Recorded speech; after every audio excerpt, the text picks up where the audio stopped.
स्वागत है दोस्तों छत्तीसगढ़ न्यूज में। तो इस समय पिता की शर्मनाक करतूत आई है। बिलासपुर में पिता की शर्मनाक करतूत। 5 साल से बेटी के साथ कर रहा था दुष्कर्म, जान से मारने की देता था धमकी, अब हुई गिरफ्तारी। छत्तीसगढ़ के बिलासपुर में अपनी ही मासूम बेटी को हवस का शिकार बनाने वाले पिता को पुलिस ने गिरफ्तार कर लिया है। आरोपी पिता 11 साल की अपनी बेटी को डरा धमकाकर 5 साल तक दुष्कर्म करता रहा। शासकीय संस्थान में काम करने वाली मां को पिता की हरकतों पर शक हुआ, तब उसकी बेटी ने आप बीती बताई। मामला सामने आने पर मां अपनी बेटी को लेकर थाने पहुंची थी। पूरा मामला कोनी थाना क्षेत्र का है। टीआई सुनील तिर्की ने बताया कि 15 वर्षीय लड़की 11वीं कक्षा में पढ़ती है। उसका पिता रोजी मजदूरी करता है और मां गवर्नमेंट संस्थान में काम करती है। लड़की जब 11 साल की उम्र की थी, तब से उसका पिता उसके साथ गंदी हरकतें करता था।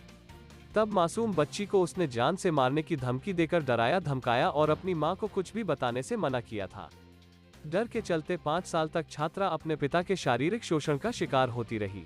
बताया गया बेटी धीरे धीरे कर बड़ी हुई, तब उसके पिता उसे घर से बाहर जाने से मना करते थे। डर के कारण बच्ची खेलने के लिए बाहर भी नहीं जा पाती थी।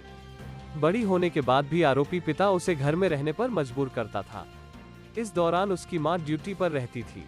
ये सब काफी दिन तक चलता रहा। बेटी के बाहर नहीं निकलने पर उसकी मां को उस पर शक हुआ। तब उसने अपनी बेटी को सच्चाई बताने का दबाव बनाया और उन्हें छोड़कर अकेली रहने की धमकी दी। मां के सख्त रुख को देखकर बेटी सहम गई और पिता की करतूतों की कहानी बताई। मामला सामने आने पर उसकी मां उसे लेकर कोनी थाना पहुंची, जहां उसने पूरी घटना की जानकारी दी। छात्रा का बयान दर्ज कर पुलिस ने आरोपी पिता के खिलाफ सोमवार को केस दर्ज किया और मंगलवार को आरोपी को कोर्ट में पेश करके जेल भेज दिया है।